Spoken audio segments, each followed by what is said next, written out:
Hello folks, today we're going to cover 2.8 about residuals. Okay, this lesson actually talks about choosing the best model for a set of data. Okay, this chapter so far we've looked at linear regressions, exponential ones, quadratics, and that last one, inverse, or from our calculator, we call that power regression. So in order to decide which of these best fits a given data set, one way we can decide is by looking at the residuals. And remember, residual is just a fancy way to say the error between our data points and the model that we're putting on the graph with them. Okay, so let's take a look at our first example here. We have water at room temperature that was 21.3 degrees Celsius being poured into an ice cube tray and then put into the freezer. The temperature of the water was measured every 5 minutes and listed in this table below. Okay, it gives M for the number of minutes the water was in the freezer after they put it in there, and T is the temperature of the water as they measured it at these given different time intervals. Okay, so we're going to enter this data into our list, but before we do that, we have to, of course, decide which of these would be the independent variable and which would be the dependent variable. Okay, so let's talk through this for a second here. Does the amount of time in the freezer depend on the temperature of the water, or does the temperature of the water depend on how long it's been in the freezer? Okay. If you need to, say it out loud to yourself. It kind of does help talking through it this way. Okay? The temperature, of course, is going to depend on how long it's been in there. Okay? If you put water in the freezer at room temperature, it'll get colder the longer you spend it on there. Okay? If you notice, the minutes is increasing over here. The temperature is decreasing because it's getting cooler. Okay? Because the temperature depends on the minutes, this means our temperature is our dependent variable, our y in a sense. Okay? That will always go in our list 2. And our minutes is our x, our independent variable, which we always put in list 1. Okay? So what I would like you to do right now is take time to go ahead and pause the video and get this data entered into your 2 list for me. So I have my data already in here. Okay, it says on here be sure to clear out the other list because we're going to be using those later today. Okay, remember, just go arrow up on the heading, clear, enter. Okay, most of us shouldn't have any data in those other lists, but just so we're sure, go ahead and make sure those other ones are cleared out. Alright, so the first part wants us to find the linear model. All of our models are housed in the stat calc function. Okay, so stat over to calculate, and then our linear regression was number 4.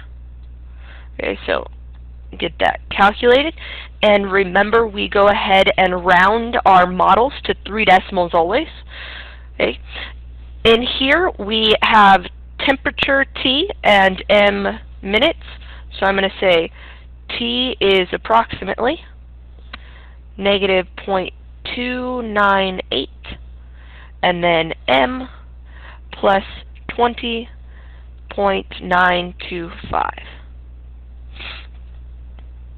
And that's our model. Okay, correlation coefficient, remember, is R, and we always do that to 4 decimal places. Okay, so we'll say approximately here, negative 0.9968. Okay, remember that R value tells us 2 things. Okay, it tells us how well our model fits the data and what the correlation between our 2 variables is. Okay, so the sign negative means we're falling over here. Essentially, it's saying as x increases, y is decreasing. Okay, if we're trying to fit a line to our data, it means a negative slope. Okay, well, if we go over to our table here, that makes sense, because as our x or our m is increasing, our y, our temperature, is decreasing. Okay, so our slope is negative here. That's expected, so our r value has to be negative as well. Then the size, or the magnitude, tells us how well it fits. Okay, 1 and -1 are considered perfect models. Okay, we've got just the perfect negative correlation and the perfect positive correlation. Okay, so this 0.9968, I would say, makes this linear model seem pretty appropriate. Okay, it's very close to 1, or the absolute value is very close to 1. So I would say, based on just the R value, linear model would be pretty good here. Okay, but now what we're going to do is take a look at its graph on the scatter plot. Okay, we need to make sure our scatter plot is actually on. Okay, so second y equals, make sure your plot is turned on and that your first scatter plot option is chosen here. Okay, we are in list 1 and list 2, so we're good to go. And then zoom 9 will fit our window pretty nicely here. If my calculator works. There we go. Okay, and if you look at the points themselves, it actually does look pretty linear. Okay? So now, if we put that line on there, let's see what it does in terms of the points. Okay, so I'll clear out all this other junk and paste that line. So vars stat equation, and put that line in there. Always hit enter. It's a good idea to make sure we get to that next line. Kind of avoids having any issues there. And then go back to our graph. Okay, I have the option where it kind of fills in when it touches the points. Okay, so we're going through at least 2 of the points here, but it seems pretty close to all of the other ones. Seems like a pretty good model. Okay. So what we're going to do now is actually calculate the residuals. We did this a little bit last time. Okay, we calculated the residuals and put them in a list. Okay, if you remember our commands for this, we find all the residuals in second list. Now mine's not actually number 8, but you just have to look in for residuals there. Now if you remember, if we just go type those in out here, second list, and go get those residuals, it's just going to put them in a set and it's hard to see. Okay, so instead we're going to put these in a list. That's why we cleared out list 3. Okay, so go back to your edit, and in list 3, make sure you get up in this heading here. List 3 has to be highlighted, and then second stat, the residuals. Okay, on your calculator it's probably 8, but some of you will have 7 there. And then it fills in all of those residuals for you. Okay, well looking through here, those residuals, when we're talking about temperature, seem pretty small. Okay, we've got positive and negative values like we mentioned last time. Okay, so really it's not too bad here. Okay, what we want to do is actually check out the graph of these. Okay, what we mean by that is, notice down here we've got a little X and Y axis for our residuals, and it has list 1 being our x-axis and list 3 being our y-axis. Okay, here's why. We want to talk about the residuals for 0, 5, 10, 15. Okay, we can only calculate the residuals for points that we have in our data set. Okay, so we want to know what is the residual for 0 minutes, what is the residual for 5 minutes, what is the residual for 10 minutes. Okay, so what we'll do is graph that in our X list and our residuals in our Y list on a scatter plot. Okay, so if we want to do that, we need to go second Y equals, and then change our plots instead of talking about list 1 and list 2 to list 2 or list 1 and list 3. Now, I am able to edit this in here and just change this to list 3 here, second number 3. If you have a calculator that just pops up after you do this, after you calculate anything, it just pops up the wording, you may have to type in list 1, comma, list 3. Okay, but you'll do it the same way here, just change list 1 and list 3 for your X and your Y there. Okay, and we want it to fit, so we'll go ahead and hit zoom 9 again, so it fits our residuals now instead of our normal plots. So zoom 9.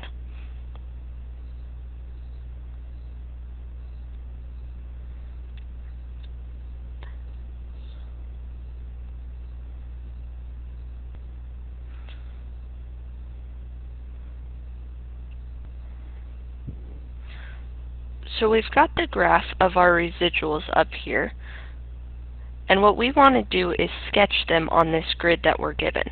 Okay, if you hit on trace, you're able to see what the values of each of the residuals are so that we can accurately plot them on here. Okay, so 0 is 0.375. At 5, if you arrow over, we're at negative, and that's 0.03. Okay, so that's not even 0.1 there. At 10, we're at negative 0.25. A little off there.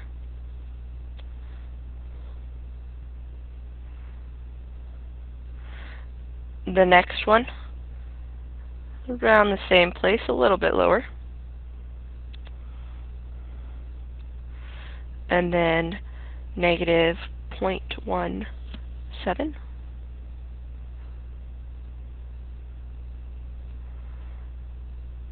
Okay, just above that x-axis there. And finally, at 30, we are at a little over 0.3. Okay, so there are our residuals for the linear model. Okay, we're going to talk about number 7 here in a little bit, but we're going to skip around some, okay, because I want us to compare the other graph, the residuals for the exponential model, and then kind of talk about what the shapes of these different residual plots kind of mean in terms of how good our model is. Okay, so we're skipping over number 7. We'll come back to it. We're going to go ahead and find the exponential model. Okay, so stat, calculate, and then the exponential model, if you remember, is 0, but you can arrow on up if you need to find it in your calculator. And then list 1, list 2 is where our data lives. So go ahead and calculate that, and we're going to write an equation to 3 decimal places, just like we did with the line. Okay, so t is approximately 21.276. Our base is 0.982, and m is up in our exponent. Okay, we want to see what the residuals of the exponential model look like. Okay, so what we're going to do first is actually just check out the graph again. Okay, so what I would like you to do is go back to your second y equals. We're going to change this back really quickly to list 2. And I want you to plot this equation with it so that we can kind of compare it to what the line looked like. Okay, so second list 2. And then in your y equals, get out of there. In your y equals, we're going to clear out that line and put our new one in. Okay, so now if we go vars stats over to the equation, it should have that exponential model that we just wrote down. Now, zoom 9 again. And you'll notice this exponential seems to be going through all of the points this time. It's very, very close to what the linear looked like, but all of these dots got shaded in. Now, your calculator may not show that, but it does look like it goes through more points than the line did. Okay, so now what we're going to do is find the residuals for the exponential and put them in list 4. Okay, so let's go back to our list, stat, over to edit, and over in list 4, we'll go grab those residuals. Okay, remember, residuals are in second list. Okay, you have this on your paper, but it might be a good idea to add it to one of your note cards with all that stat calc information. Okay, so second list, and then number 7 or 8, whichever it is on yours, probably 8, is how you find the residuals.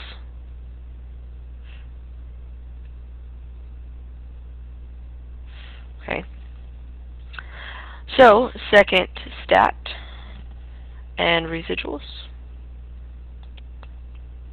And there are all the residuals. Now let's just compare those to the residuals from list 3. You'll notice they're a lot smaller.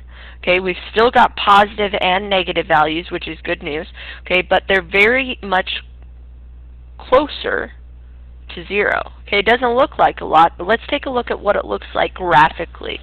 Okay,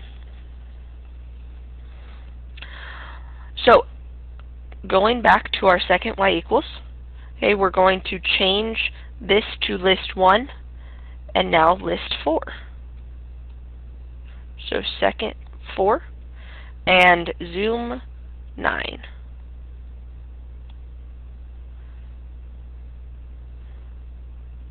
Now, hit on trace so that we can graph these. Notice that we have the same scale on this on our exponential model that we did for the other one. That's going to be important for how we can compare them accurately, because maybe this distance looks like more than the last one.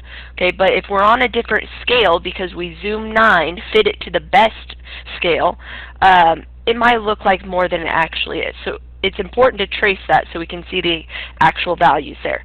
Okay, so a little bit over 0 for the first one. Little bit under 0 for the second one.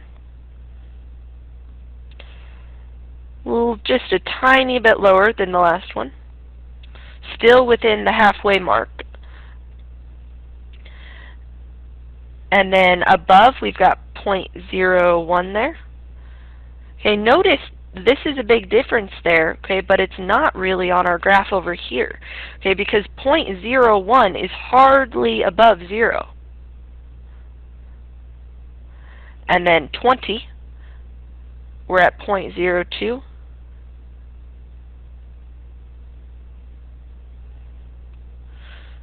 .009, okay, that's very, very close to the x-axis, and negative right below it.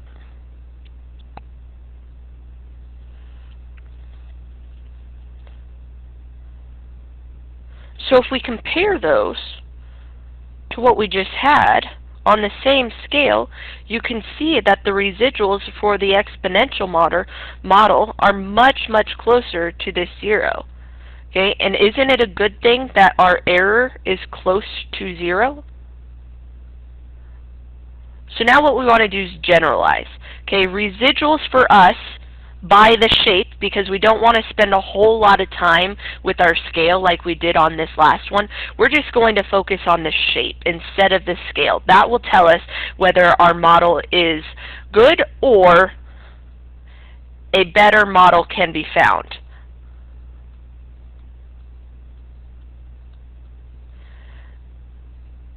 Okay, the reason I say a better model can be found was because you should notice that this shape here looked familiar.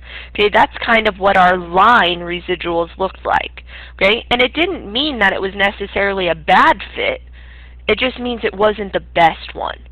Okay, so good model is going to create a narrow band centered around the x-axis, and it's going to alternate between positive and negative values. Okay, so it's very close to 0, positive and negative back and forth. Okay, when a better model can be found, it'll be positive at both ends, so it's not alternating. Okay, positive and ends positive, or the opposite of that, starts negative and ends negative. Okay, so if it's not alternating between signs, that's not our best model.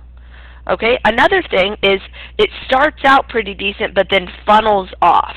Okay, that indicates that a better model can be found again. Okay, a lot of times this is going to look a little bit more drastic. Okay, you'll send it way off to the top or it'll go way down low. It'll drastically change and stop with that pattern. Okay, but we're looking for a narrow altering between positive and negative values right around that x-axis. Okay, so now let's go talk about the graphs of these residuals.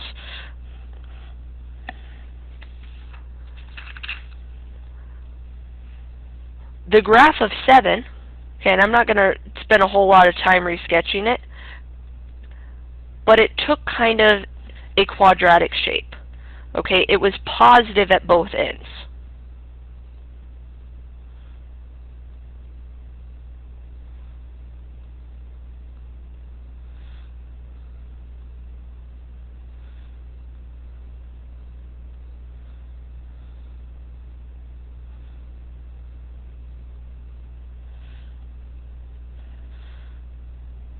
Okay, our residuals for the other one, again, this is really rough, I'm not paying attention to scale at all, but you have these graphed. Okay, these ones, they alternated positive and negative, okay, and they were much, much smaller. Okay, so they created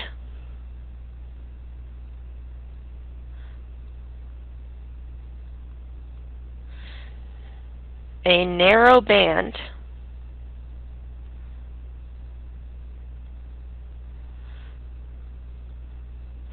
around the x-axis,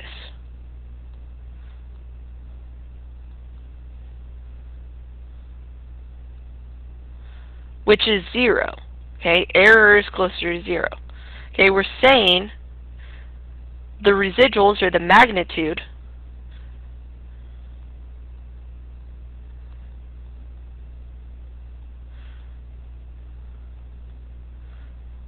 were smaller.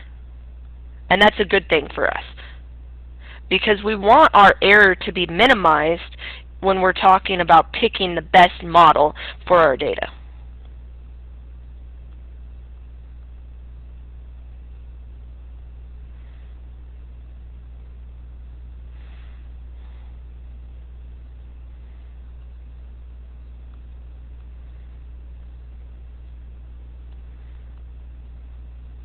Okay, so our exponential seems like it was the better model, okay, because our exponential had residuals closer to that x-axis. Okay, so residual plots are a way to analyze which model is better fit for our data just by looking at their shape. Okay, well, what we want to know is the exponential model here, is that a theory-based model or impressionistic? Okay, so let's talk about water freezing.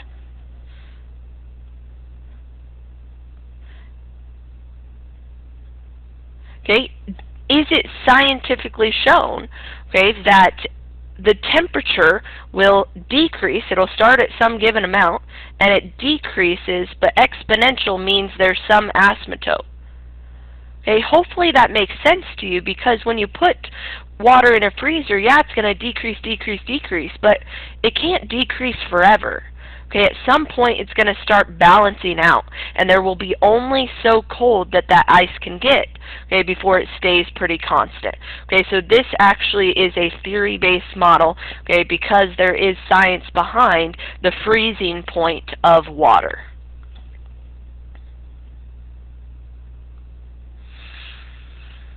Okay, you do not have this table. It's from your book, so what I want you to do is go ahead and pause the video. We're going to take a look at this data in terms of residual plots as well.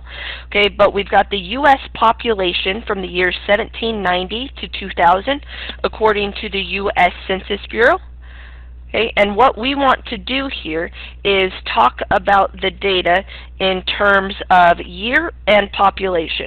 Okay, so what this list here gives is all of the different populations in millions for the U.S. in these different years. Okay, so we only have two variables here, year and population, kind of just got stacked into two separate columns here. Okay, so let's talk. List 1, list 2. Which of these would be our independent variable and which would be our dependent? Hopefully, right now, we've gotten familiar that most often time is the independent variable, but not always. Okay, in this case it is, because the population of the U.S. is going to depend on what year it is, not vice versa. Okay, so in list 1, I want you to type in all of the years. Okay, and let's use all 4 digits here. And then the population we'll put in list 2. Okay, so go down this, and after after 1890, you're going to put 1900 next. So go down this first column and then skip over to enter the rest there. Okay, so pause the video and get that typed in for me. Alright, so we should have both of our lists filled in now. Okay, what we're going to do for this next part is compare the exponential model and the quadratic model. So between those two, we want to see which one is the better fit for the data. Okay, so in order to do that, what we need to do is find the equation of the exponential first, and then go give its residuals, and we'll sketch them below. So exponential is stat calc 0. And we'll write our equation to 3 decimal places. Our table did not give us variables this time, so we can write it with x and y, and that will work out fine here.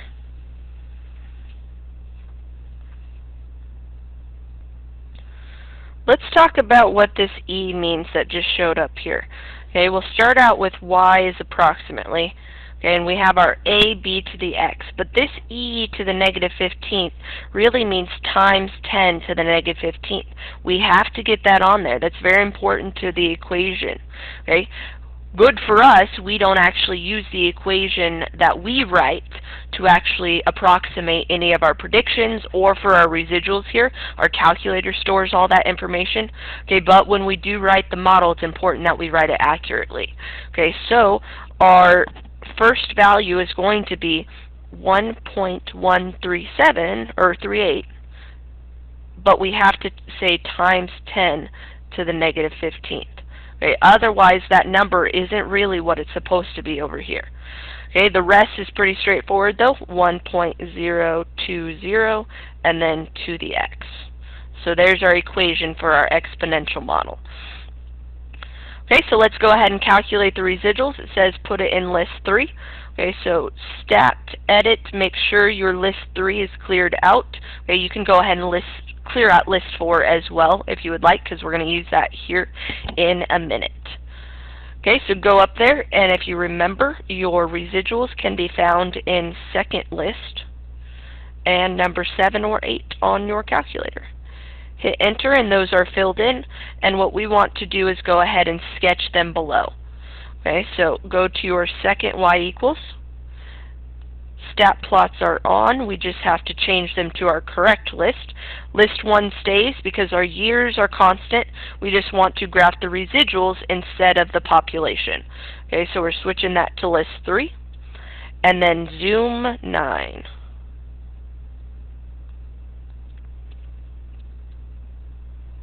Looks like I still have an equation in there. I'm going to go ahead and get that out of there. So for my y equals, get rid of that stuff. And back to my graph. So there are my residuals. What we're going to do is just sketch them. Don't spend a lot of time tracing these here. Okay, we have a bunch of points here. We just want to sketch the general shape. Okay.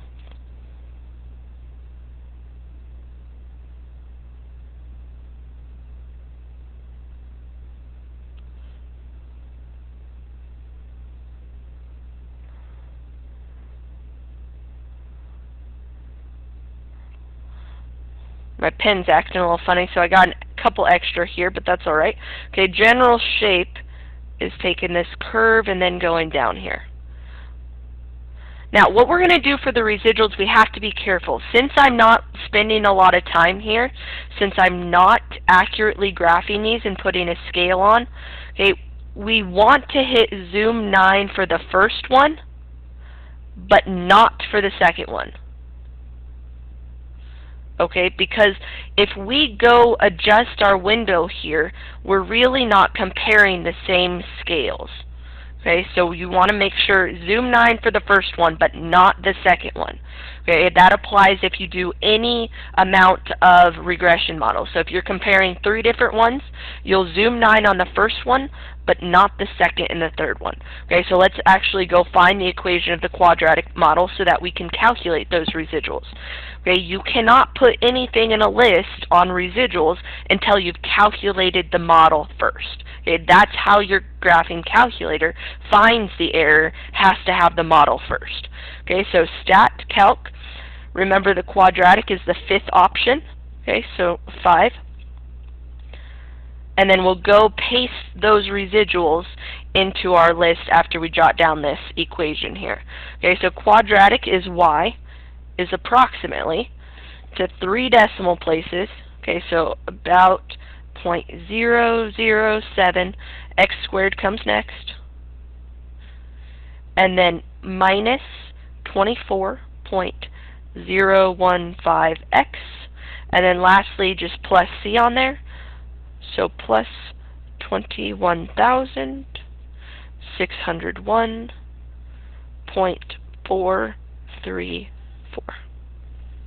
Okay, so 3 decimal places all the way through there. Now we can get our residuals, and we'll put them in list 4. So stat, edit list 4, and we want our residuals here. So second, stat, residuals, and enter. We will change now our plot to talk about list 4 instead of list 3, but again, do not hit zoom 9. Okay, your calculator is already set up on the residual plots for this one. To accurately compare them, we want to use the same window. Okay, so we're changing this to list 4 and then just hitting graph. Okay, notice how small those are compared to this over here. Okay, but we're alternating. If you want to trace, it might help you see where they are a little bit. Okay, because mine's very much bolded right here. Okay, but going through there, we're alternating above and below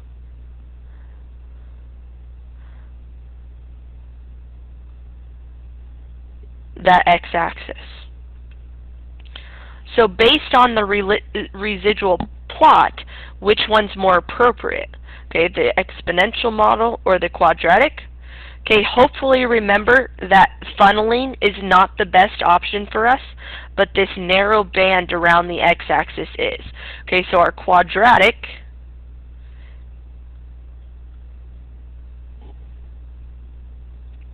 let me spell that right this time, is the best model for those 2 reasons.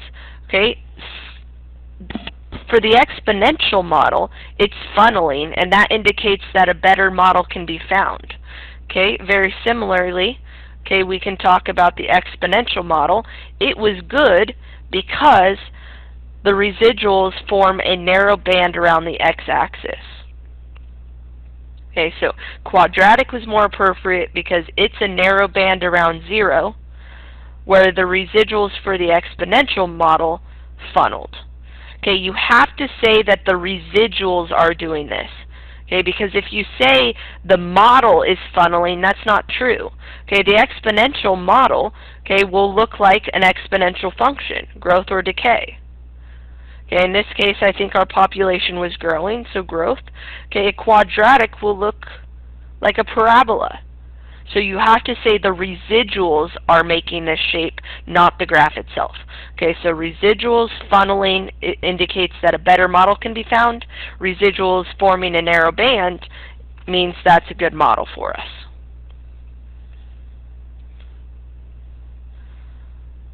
Last thing we want to talk about is sometimes when we have a scatter plot, there's really no good line or no good curve that can fit it. Okay, here we have the graph of the Dow Jones Industrial Average. Okay, that's the way they measure the stock market index. So from here we are measuring it just from July 2001 to March 2009. Okay, if you'll notice, it fluctuates quite a bit as we go through here. Okay, and if I'm looking at this shape here, it definitely doesn't look linear. Okay, it doesn't look exponential because remember, exponential is strictly increasing or strictly decreasing. Okay, it doesn't look quadratic because while it does tend to make this kind of round shape, it doesn't do that all the way throughout our model. Okay, so that's not super great either. And then our last option that we've talked about is the power regression. That's the hyperbola. And we only talk about the positive part because that's what's going to be useful for us here. Okay, I don't want to go through my axis there. We know we have asymptotes for the hyperbola there. So none of these really match up with what we have going on here. There's no consistent trend.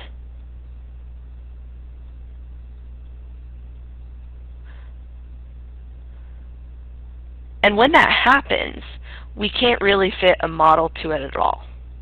Okay. If you have any questions on what this lesson covered, or if you have any problems with your calculator, any errors, shoot me an email or come see me, and we will get that figured out.